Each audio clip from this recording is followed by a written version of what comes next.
కాళ్ళ జడ్పీ హైస్కూల్లో బుధవారం విద్యార్థులకు మధ్యాహ్నం భోజనంలో భాగంగా వండిన గుడ్లు కుళ్ళిపోయి దుర్వాసన వచ్చాయి. వంట నిర్వాహకులు చెప్పిన ఉపాధ్యాయులు పట్టించుకోలేదని విజిటింగ్కి వచ్చిన విద్యాశాఖ సిబ్బంది గుర్తించి వాటిని పారేయించారని తెలిసింది. ఈ విషయంపై విద్యార్థుల తల్లిదండ్రులు ఉపాధ్యాయుల తీరుపై ఆగ్రహం వ్యక్తం చేశారు. గతంలోనూ ఇలాంటి సమస్యలున్నా మార్పు రాలేదని, విద్యాశాఖాదారులకు చెప్పినా పట్టించుకోలేదని ఆరోపించారు. పిల్లలు అనారోగ్యం పాలైతే ఎవరు బాధ్యత వహిస్తారని ప్రశ్నించారు. పాఠశాలల్లో తాగునీరు కూడా సరిగ్గా లేదని, మధ్యాహ్నం భోజనం సరిగ్గా లేకపోవడంతో 450 మంది విద్యార్థుల్లో 150 మంది మాత్రమే తింటున్నారని తెలిపారు. సమస్యను డిప్యూటీ స్పీకర్ దృష్టికి తీసుకెళ్లనున్నట్లు తెలిపారు. ఎంఈఓ వివరణ కోరగా బాధ్యతలపై చర్యలు తీసుకుంటామని, పునరావృతం కాకుండా చూస్తామని తెలిపారు. పాలకొల్లు బ్రాడీపేటకు చెందిన షేక్ సమీరుద్దీన్ అండర్-19 జాతీయ క్రికెట్ జట్టుకు ఎంపికయ్యారు. ఈ డిసెంబర్ 5వ తేదీ నుంచి హర్యానాలో జరగనున్న school games federation of India under 69వ జాతీయ క్రికెట్ పోటీల్లో ఆంధ్రప్రదేశ్ జట్టు తరపున ప్రాతినిధ్యం వహించనున్నారు. సమీరుద్దీన్ గతంలో పశ్చిమ గోదావరి జిల్లా అండర్-17, ప్రస్తుతం అండర్-19 జట్లకు కెప్టెన్గా వ్యవహరిస్తున్నట్లు కోచ్ షేక్ రఫీ రామకృష్ణ జయరాజులు తెలిపారు. సమీరుద్దీన్కి రిటైర్డ్ ఎంఈఓ షేక్ సాగన్ సాహెబ్ తదితరులు అభినందనలు తెలిపారు. జీలుగుమిల్లి మండలం దర్బాగూడెంలో గురువారం ఏర్పాటు చేసిన ఉచిత వైద్య శిబిరాన్ని ఎమ్మెల్యే చిర్రి బాలరాజు ప్రారంభించారు.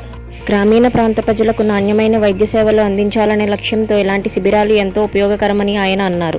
అనంతరం ఎమ్మెల్యే వైద్య పరీక్షలు చేయించుకున్నారు. ఆకివీడిలోని పులవర్తి లక్ష్మణస్వామి జిల్లా పరిషత్ హైస్కూల్లో గురువారం మధ్యాహ్నం నగర పంచాయతీ కమిషనర్ కృష్ణమోహన్ మధ్యాహ్న భోజన పథకాన్ని ఆకస్మికంగా తనిఖీ చేశారు.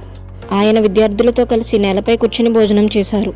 వంటలను రుచి చూసి సంతృప్తి వ్యక్తం చేశారు. ఈ సందర్భంగా హెచ్ఎం పారానాయుడు కూడా విద్యార్థులతో కలిసి భోజనంలో పాల్గొన్నారు.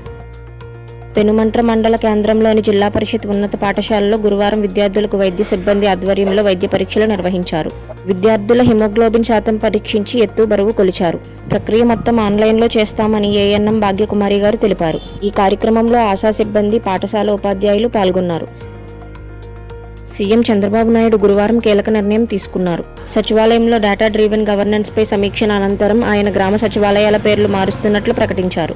ఇకపై గ్రామ సచివాలయాలను విజన్ యూనిట్స్గా పిలవాలని అధికారులను ఆదేశించారు. అమరావతిలో వచ్చే ఏడాది జనవరి 1న దేశంలోనే మొట్టమొదటి క్వాంటం కంప్యూటర్ వ్యాలీని ప్రారంభించేందుకు ప్రభుత్వం సన్నాహాలు చేస్తోంది. అంతర్జాతీయ స్థాయిలో తొలి 5 క్వాంటం కంప్యూటర్ హబ్లలో అమరావతి ఒకటిగా నిలుస్తుంది. కృత్రిమ మేధ, సైబర్ సెక్యూరిటీ, క్వాంటం మెటీరియల్స్ వంటి రంగాల్లో విద్యార్థులకు నిపుణుల శిక్షణ అందించడం దీని లక్ష్యం. ఈ ప్రాజెక్టు ద్వారా 50,000 మందికి పైగా విద్యార్థులకు శిక్షణ ఇవ్వడంతో పాటు 100 మంది పరిశోధకులను సిద్ధం చేయనున్నారు. ఇంతటితో న్యూస్ సమాప్తం. ధన్యవాదములు. మరిన్ని లైవ్ అప్డేట్స్ కోసం వికేఆర్ జర్నల్స్ని సబ్స్క్రైబ్ చేసుకోండి. Thanks for watching.